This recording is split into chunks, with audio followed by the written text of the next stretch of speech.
Well, hello everybody, and welcome to Boo-hoo edition of Dodgers Don't Sweep, and there will be a game for tomorrow. Now, I just wanted to make a quick video, partly because I got a vent, man. I'm upset. We had a sweep in hand. We had our chances. And the Dodgers let it get away from them. In my opinion, Dave Roberts got too cute with his lineups and matchups and platoons and screwed the Pooch and set the Dodgers up to lose tonight. Here's what I mean. Number one, he practically set them up to lose right from the get-go with his lineups. Number one, he inserted Freeze and sat Max Muncy. Number two, he sat Jock Peterson. And he started Matt Kemp. Number three, and this is the biggest sin of all of them, he once again batted Manny Machado fourth in the cleanup spot, even though he's got absolutely no business being there. Now, they created a black hole in the lineup game one. They created the black hole of Machado and Grandal back to back. They did absolutely nothing. They went something like 0 for 9 or 0 for 10 possibly in game one. Now, nobody noticed that right in the middle of the lineup. Nobody noticed. Why? Because the rest of the lineup did very well. The Dodgers won, and it forgave that mistake. Game two, Manny Machado hit a home run. Yes, he did. But that was the guy that they say that Machado beats up on, and he owns him.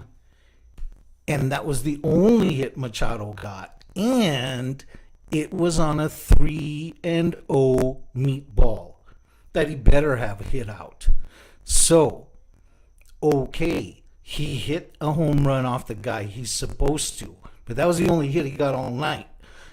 Tonight, Machado returns 0 for 4. Manny Machado is now batting in the cleanup spot. Oh, this is horrible. Manny Machado is batting, where are we? I've got his stats. 1 for 12 with 7 strikeouts in cleanup.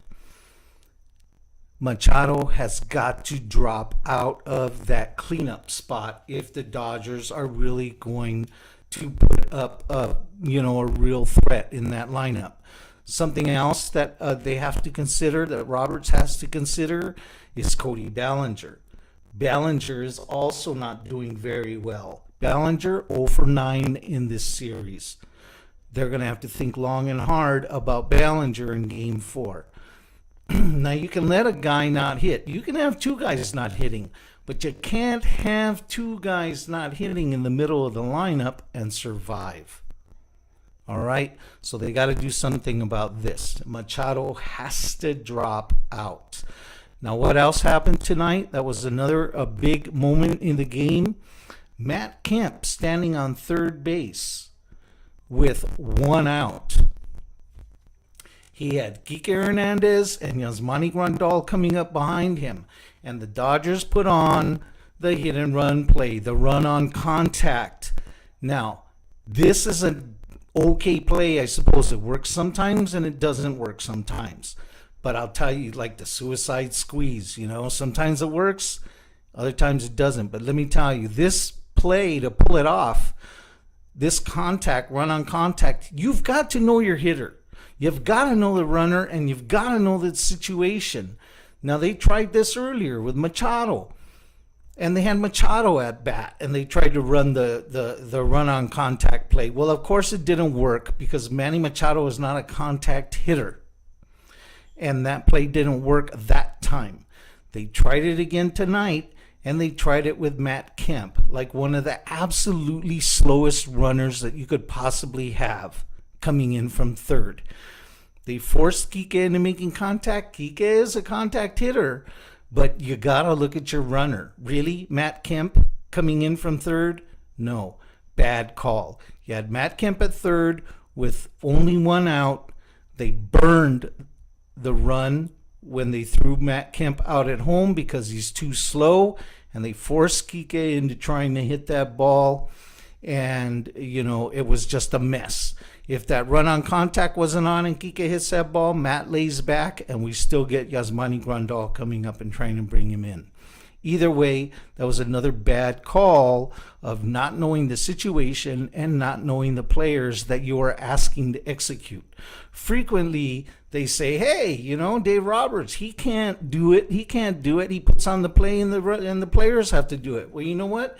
You don't put on that play with me standing at third base. I'm too slow and I'm not going to make it.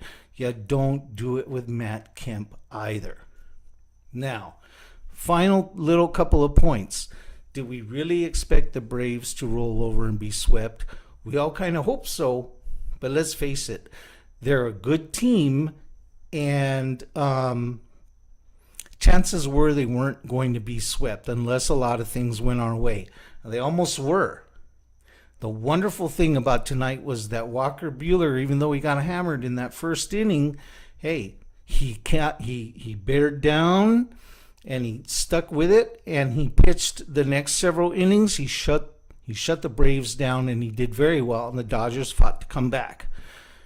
If those things hadn't happened, if we hadn't had those black holes, and if we hadn't had Manny Machado, who kept coming up in the critical game situations, and you've got an 0 for 10, 0 for 11, now 0 for 12 guy coming up. If we didn't have that, we may very well have swept them. But the Braves are a tough team, and okay, there's going to be game 4. I feel optimistic about tomorrow because Rich Hill is going, and he should be able to put these guys away. Hopefully they're going to learn from Machado, and they're going to get back to playing their big hitters. I don't care who that pitcher is on the mound. I don't care if he's right-handed, left-handed, or third-handed. You gotta let Jock and Muncy play. And you gotta think twice about where you put Machado and where, if you put Ballinger on the field. All right?